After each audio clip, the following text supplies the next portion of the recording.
We're actually in the daytime. I know. It's weird. That's why I closed this. Because like the sun was like right, boom, in my eye. Mm-hmm. What up, y'all? KMB The Sexy Ninja. And I'm Doug. All right, episode 4. The whole world is watching. We watched. Thoughts? I mean, it's definitely ramping up on everything going on. Like, I like how they're really building on everything. And this is the first episode that really like integrated everything that's happened so far in the series. This episode at least made me go, oh, shit. You know, that it was one of those episodes I was like, especially at the end, you're just like, well, he's fired. Yeah, no, that's... Well, and I feel bad for Battlestar. Now, you know, how confirmed we are he is just dead, we don't really know. I think it was the imagery of the shield and the blood, and, you know... Oh, that was pretty awesome. Yeah, but overall, episode was still okay. Like, you know, but it's so funny, is like everyone's all honing in on Zemo. Like, Zemo's the Zemo show is not really Falcon and Winter Soldier, because all I see is memes of Zemo, especially when he was dancing in that last episode, you know, this and that, and I'm just like, yeah, Zemo is definitely like why I really like to tune in, you know. Well, it's the idea of Marvel does really good villains sometimes, and sometimes they do really good villains when the villains aren't just black and white. It's not just they are good and they are evil. Where you look at Zemo, and yes, Zemo is doing bad things, but he's not necessarily a bad person, and for the reason he's doing them.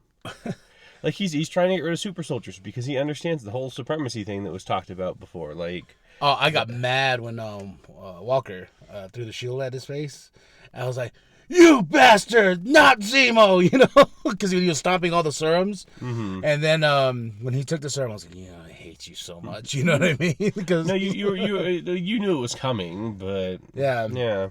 I like I said, it's building up. I can't wait to see the payoff, and then I would like to watch it in its entirety, because I feel like once again it's just a big movie, chopped it up, and here you go. And this time it's like, okay, now we're getting into the intense stuff, and it's gonna get more intense, and bringing Wakanda in and seeing Wakanda in the starting of the movie was pretty cool. That movie show. Yeah. No, I do think it's funny. I wasn't 100% certain that he was going to do this, but I liked that he finished the conversation, walked back in, said, "Hey, the Wakandans are here."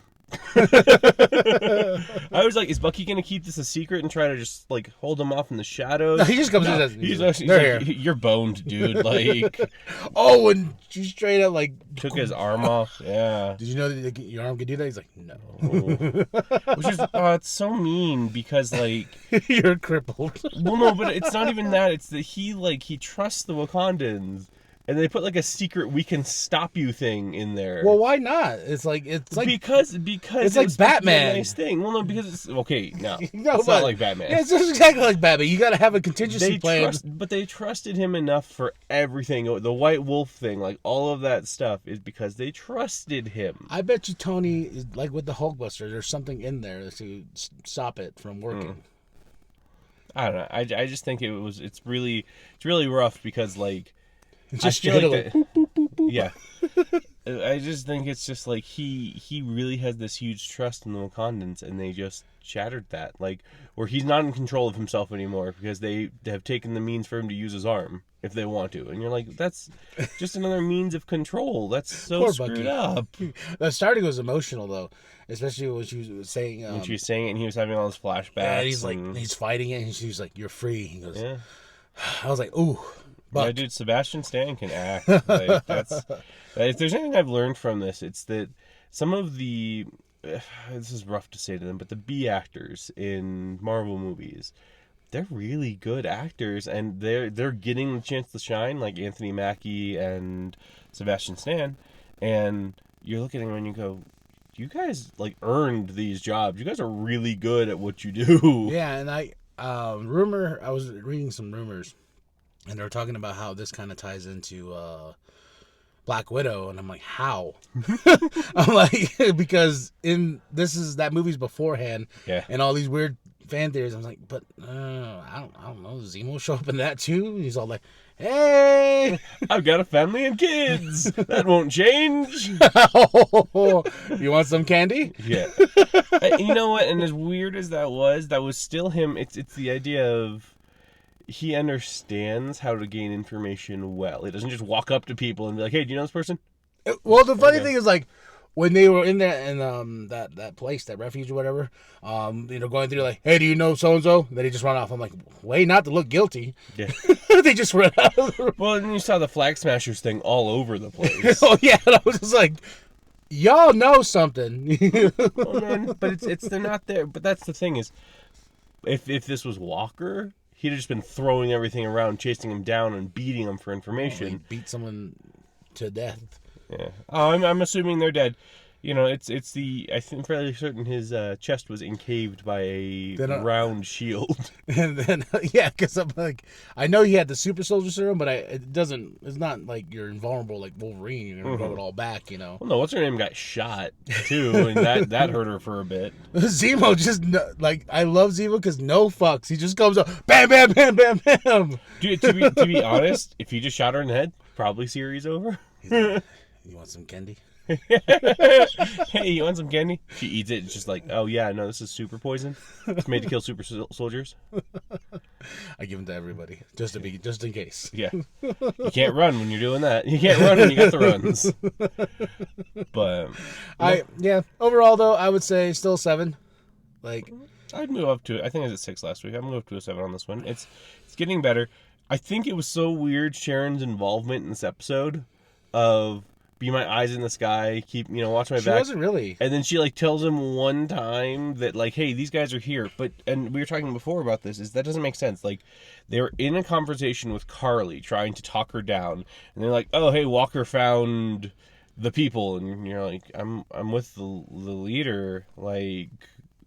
Is this not the bigger point of us talking to her? No, we're just going to leave and go do everything. Oh, okay. Yeah, and, that whole scene, they're here. All right, we got to go. Bam! I was like, y'all couldn't just stand together and just fight Walker, know? Yeah. And with his partner dying, I was like, that's the snapping point for him because, when he just heard it, I was like, Man, of all things to go out to, a kick. Just a kick.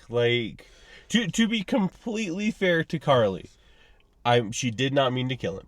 Yeah. She most certainly did not mean to kill him. Well, that's somebody not knowing their own strength, especially with this serum and especially with this, this and that. And, right when she kicked him, I was like, he's going right into, he's dead. Even she was just like, oh. Not because she was afraid of pissing off Walker, but because she did not mean to do that. She's like, I didn't mean to end that person's life. I am really sorry. And then Walker just goes crazy and murders the wrong person. Oh, man. Just like I said, just the imagery. That's what got me. Out of the whole episode, that was the big shining moment for me, is when he stands up, blood on the shield. I'm just like, that is straight out of a comic book. I just it's interesting to me, too, because, yes, that would be an image out of the comic book. But the way they make it not seem heroic is the fact that his head is in this weird I'm not in a good place, and too when he's turning evil because that scruff is coming in. That scruff is coming in hard. I watched some things after I finished watching the episode where they're just he's turning evil because scruff, and I'm just that's rough because Bucky gets scruff sometimes and that doesn't make him evil. But when he gets the little twitch thing going on, I was like, the twitch is a more definite sign of there's not something right here. Yeah, I'm just like, yeah. But it's interesting that they have they had the conversation, him and Battlestar before have this conversation about if they would take the serum, and Zemo and Falcon had one early in the episode where Falcon's like, no. And Falcon understands his flaws where, Battlestar is just we did these things that are right by Imagine if else. We had the serum and we could save those people. And also, too, with the Zemo scene with Falcon, what I liked, he was like, well, there's not another Steve Rogers, because he's like, it didn't turn Steve bad. He goes, touche. But we never seen another Steve Rogers. Yeah, and it goes to the fact of what was told. It chooses be a good man, or you be bad. It makes good great, and it makes bad worse. But it's the concept of good and bad is a really rough thing in these times, and it's even the guy who gets killed later in the episode says, there's not ultimately, good and evil anymore. There's a lot of black and white, so people need someone like us. And I'm like, but that's not the right way to look at it, because if you're thinking that this, even if I had a problem with that. Like that little scene with, I was just like, man, I was like, I personally still believe in there is good and there is bad. It's just like there are middle grounds. There's middle grounds, but it's kind of like the concept of the Gray Jedi. I just don't understand that concept of the Gray Jedi whatsoever. And I've people like, oh, well, Kyle, there has to be. I was like, no, but Jedi, there's good, there's bad. Is there going to be a Gray Sith? More like a beige Sith. I'm a dark Gray Sith, actually.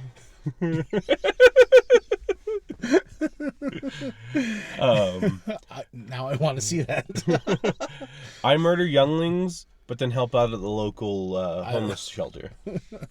I babysit. Yeah, it's someone holding like a small child in like one of those little things they carry on the chest. They're just slaughtering people around them. And it's like, it's fine. It's fine. I'll get all the loud people quiet. Sports choking people. You like trying to feed. All right. They have a little mobile going above them, and it's just like it dies, and it's like, no. All right. Well, back to man, we can't keep track on this show when we talk about these things. But like I said, 7 for the show. I thought it was fine for what it is. I definitely like the ending. The ending made me go, oh, okay, cool. Let's go. And I'm wondering if this is how Sam actually gets the shield again. They're like, so yeah, you want to try this time? Yeah, because we had him go crazy and ballistic, and everybody was filming him. I'm still not like completely sure why they didn't just make another shield. Like why they didn't just go, hey, Wakanda, we would like to purchase, vibranium for the sole purpose of doing this. You can even forge it yourself, but we just want it to look like this shield, but made of vibranium. Made in Wakanda. Yeah. Right around the back. On the back of it, it just has the Black Panther on. Like, I like the touch. I did like that fight scene though with the Wakandans where they just wreck everyone. Oh my god! And then Sam and Bucky are just standing there like. And I felt bad for Walker because he's like, I let him get away. Wow, I just keep failing. Yeah. They weren't even super soldiers. Then his homie dies. I'm like, uh-oh. Well, it's trying to empathize you for him, but he's such a dick about it anyway. It's kind of hard for me. No, it is hard to be like, you feel bad, but then you're just like, you just look at him and like, oh, I hate you. Yeah. I think it's just the actor himself. He's a good actor. He's a good actor. I just look at him, I'm like, oh, I just hate you. Like, yeah. if you did actually get the role of Steve, I don't know how I would feel about that. Like, because he tried to go for the role. And I'm just like, just because his head is a little weird and that scruff, I don't know, that scruff was weird too. Mm-hmm. But overall, let us know what you think of the episode. Episode 4, we got 2 more to go. Mm-hmm. Let us know if you're enjoying these. We can do more. I still need to watch Invincible. So. Mm-hmm. Episode 5 just came in on that one. That one's and what are they, like 20-minute episodes? I like 40-minute episodes. Oh, geez. Okay. Well, I got stuff to catch up on. But all right, let us know what you think. Leave a comment in the description below. Then like and subscribe. Share with your grandma. Share with your grandpa. Share with the bum down at Walmart. I am KMB The Sexy Ninja. And I'm Doug. Peace.